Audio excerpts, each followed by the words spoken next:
ವೇದಿಕೆ ಮೇಲೆ ಆಸೀನರಾಗಿರುವಂತಹ ಕರ್ನಾಟಕ ರಕ್ಷಣಾ ವೇದಿಕೆ ಸಿಂಹ ಸೈನ್ಯ ಸಂಘಟನೆಯ ಮೊದಲ ರಾಜ್ಯಾಧ್ಯಕ್ಷರು ಸ್ನೇಹಾ ಕುಮಾರಿ ಮೇಡಮ್ ಅವರಿಗೆ ಸಹ ಅಭಿನಂದನೆಗಳನ್ನು ತಿಳಿಸ್ತಾ, ಹಾಗೆಯೇ ಕರ್ನಾಟಕ ರಕ್ಷಣಾ ವೇದಿಕೆ ಸಿಂಹ ಸೈನ್ಯ ಸಂಘಟನೆಯ ರಾಜ್ಯ ಉಪಾಧ್ಯಕ್ಷರಾಗಿರುವಂತಹ KB ಪ್ರಶಾಂತ್ ಗೌಡರಿಗೂ ಸಹ ಈ ಕಾರ್ಯಕ್ರಮಕ್ಕೆ ಸ್ವಾಗತವನ್ನು ಕೋರ್ತಾ, ಹಾಗೆಯೇ ಬೆಂಗಳೂರು ನಗರ ಜಿಲ್ಲೆ ಪ್ರಧಾನ ಕಾರ್ಯದರ್ಶಿಯಾಗಿರುವಂತಹ ಕೃಷ್ಣಮೂರ್ತಿ ಅವರಿಗೂ, ಹಾಗೆಯೇ KR ಪುರಂ ವಿಧಾನಸಭಾ ಕ್ಷೇತ್ರದ ಅಧ್ಯಕ್ಷರಾಗಿರುವಂತಹ ಪ್ರೀತಮ್ ಅವರಿಗೂ ಸಹ ಸ್ವಾಗತವನ್ನು ಅಭಿನಂದನೆಯನ್ನು ಕೋರ್ತಾ, ಹಾಗೆಯೇ ನಾವಿವತ್ತು ಹುಣಸೂರಿಗೆ ಬಂದಿರುವಂತಹ ವಿಶೇಷವಾದಂತಹ ದಿನ ಅಂತ ನಾನು ಹೇಳಲಿಕ್ಕೆ ಬಯಸ್ತೇನೆ.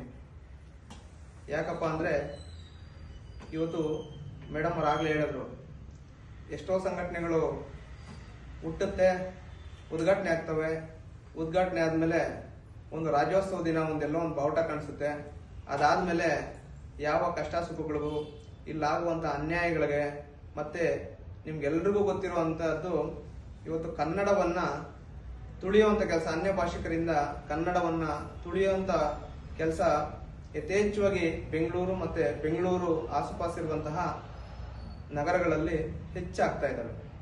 ಅದನ್ನು ಯಾರು ತಡಿಬೇಕು? ನಮ್ಮನ್ನಾಳುವಂತಹ ಸರ್ಕಾರಗಳು ಇವತ್ತು ಲಂಚಕ್ಕೆ ಮತ್ತು ಕುರ್ಜಿಗಾಗಿ ಸೀಮಿತವಾಗಿದ್ದಾವೆ. ಯಾರು ಕೇಳಂತವರೇ ಇಲ್ಲ. ಯಾರಾದ್ರೂ ಧ್ವನಿ ಎತ್ತವ್ರು ಯಾರಾದ್ರೂ ಇದ್ದೆ ಅದು ಕನ್ನಡ ಪರ ಹೋರಾಟಗಾರರು ಮಾತ್ರ.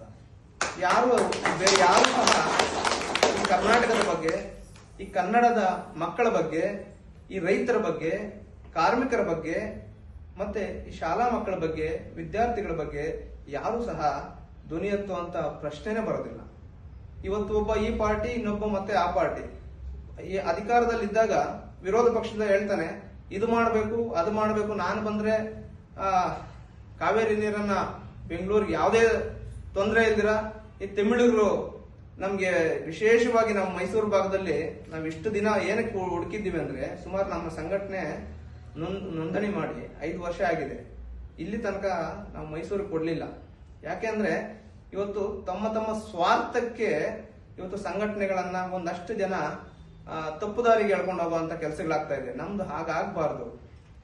ನಾವು ಒಂದು ಸಂಘಟನೆಯನ್ನ ಕಟ್ಟಿದ್ದೀವಿ, ಒಬ್ಬ ನಾಯಕರಾಗಿದ್ದೀವಿ, ನಾವು ಹೋರಾಟ ಮಾಡ್ತಾ ಇದ್ದೀವಿ ಅಂದ್ರೆ ನಮ್ಮನ್ನು ನಂಬ್ಕೊಂಡು ಒಂದಷ್ಟು ಜನ ಇರ್ತಾರೆ, ನಮ್ಮ ಮೇಲೆ ಒಂದು ಭರವಸೆ ಇಟ್ಟಿರ್ತಾರೆ, ನಮ್ಮ ಮೇಲೆ ನಂಬಿಕೆ ಇಟ್ಟಿರ್ತಾರೆ. ನಾವು ಈ ಮಣ್ಣಿನಲ್ಲಿ ಜನ್ಮವನ್ನು ತಾಳಿದ್ದೀವಿ, ನಾವು ಈ ಕಾವೇರಿ ನೀರನ್ನು ಕುಡಿತಾ ಇದ್ದೀವಿ ಬೆಂಗಳೂರಲ್ಲಿದ್ರು ಸಹ. ಅದು ವಿಶೇಷವಾಗಿ ಇಲ್ಲಿರುವಂತಹ ಮೈಸೂರಿನಲ್ಲಿ ಪದೇ ಪದೇ